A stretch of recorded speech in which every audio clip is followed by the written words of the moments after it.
చూడండి, ప్రజాపాలన అంటున్నారు కదా, ప్రజాపాలన అంటే బలహీనుల హక్కులు కాపాడడం, గరీబోళ్ల పక్షాన నిలబడడం, బలిసినోళ్ల పక్షాన కాదు. ఒక్కొక్కడికి ఫామ్ హౌజులు, విల్లాలు, మ్యాన్షన్లు, విదేశాల్లో ఆస్తులు ఉన్నాయి. కనీసం గరీబోళ్లు ఒక పెద్ద ఆయన దాతృత్వంతో దానం చేసిన భూమిని 70 సంవత్సరాల తర్వాత పంచలేని ఈ ప్రభుత్వాలు ఇప్పుడు అందుకనే ఈ విప్లవాలు వచ్చాయి.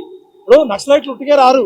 మా ఖమ్మం జిల్లాలో చెప్తున్నా, ఇట్లనే చేస్తే మొన్న వచ్చిన దేవ్జీ వీళ్ళందరూ ఉన్నారు కదా, వాళ్ళని తీసుకొచ్చి ఖమ్మం జిల్లాలో న్యాయం చేపిస్తారు. ఈ ప్రభుత్వాలకి భూమి పంచడం చేతగాలే, ట్రస్ట్ బోర్డుకి భూములు పంచడం చేతగాలే. భూదాన్ ట్రస్ట్ బోర్డు రాజేందర్ రెడ్డి గారు ప్రెస్ మీట్ పెట్టాలా?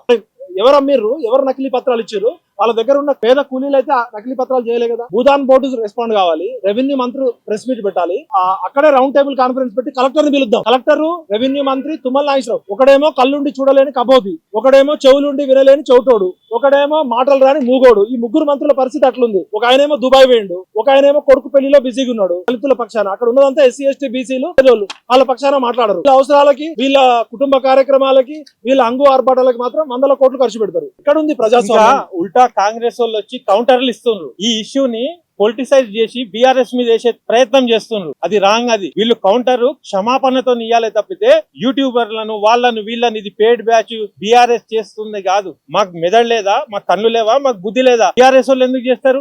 నువ్వు కూలగొట్టినవా లేదా? వాళ్ళని రోడ్డు మీద వేసినవా లేదా? ఇప్పుడు వచ్చి క్షమాపణ చెప్పినోడికే హుందాతనం ఉంటది కానీ వీని మీద ఏడ్చినప్పుడు మీరు ఏక్ నంబర్ లుచ్చాగాలని మీ కౌంటర్లతో మీరే చెప్పుకుంటారు. Rahul ji, we are requesting you and once again we are telling what Acharya Vinoba Bhave told. Bhoodan is not charity, it is justice. భూమి దానం చేయడం అనేది అది దానం కాదు, అది ప్రజలందరికీ దక్కాల్సిన న్యాయం. భూమి కొందరి వ్యక్తిగత ఆస్తి కాదు, అది సమాజం కోసం కాపాడవలసిన నమ్మకం. Land is not the property of a few people, it is a trust held for society. పేదవాడి చేతిలో భూమి లేకపోతే స్వేచ్ఛ, స్వాతంత్రం అనేది అసంపూర్ణంగా ఉంటుంది. Without land in the hands of the poor, freedom remains incomplete.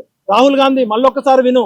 ఆచార్య వినోబా భావే గారు తెలంగాణలో భూదాన్ ఉద్యమం చేసింది పేద ప్రజల కోసం, బలిసినోళ్ళ కోసం కాదు. గాంధీజీ గారు ఏం చెప్తున్నారు చూడండి, ఈ భూమి అనేది ప్రతి మనిషి అవసరాలను తీరిపోయేంత భూమి ఉంది.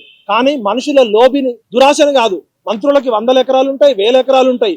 ఒక మనిషికి, సాధారణోడికి 100 గజాలు 50 గజాల స్థలం ఉండదు. The earth provides enough to satisfy every man's needs, not every man's greeds. పొంగులేటికో, మల్లారెడ్డికో, ముఖ్యమంత్రికో, మంత్రులకో 100 ఎకరాలు 1000 కోట్ల రూపాయల ఆస్తులు ఉంటే కాదు. True democracy or the swaraj of the masses can never come through untruthful and violent means. అసత్యము మరియు బలవంతంతో నిజమైన ప్రజాపాలన, ప్రజాస్వామ్యం రాదు. ప్రజలకి స్వరాజ్యం దక్కాలంటే ప్రజలందరికీ న్యాయం దక్కాలి. తెలుగుమట్ల ఘటనపై స్వతంత్ర న్యాయ విచారణ జరపాలి. బాధ్యులైన అధికారులపై, కలెక్టర్ పై, ఆర్డీఓ పై, ఎంఆర్ఓ పై, ఐపీఎస్ ఆఫీసర్లపై చర్యలు తీసుకోవాలి. పేదల భూముల కోసం పంచిన భూదాన్ భూములకి సంపూర్ణ చట్టపరమైన రక్షణ కల్పించాలి. బుల్డోజర్ సంస్కృతికి ముగింపు పలకాలి. ప్రజాపాలనలో ప్రజా సంప్రదింపుతో కూడిన పాలన అమల్లోకి రావాలి.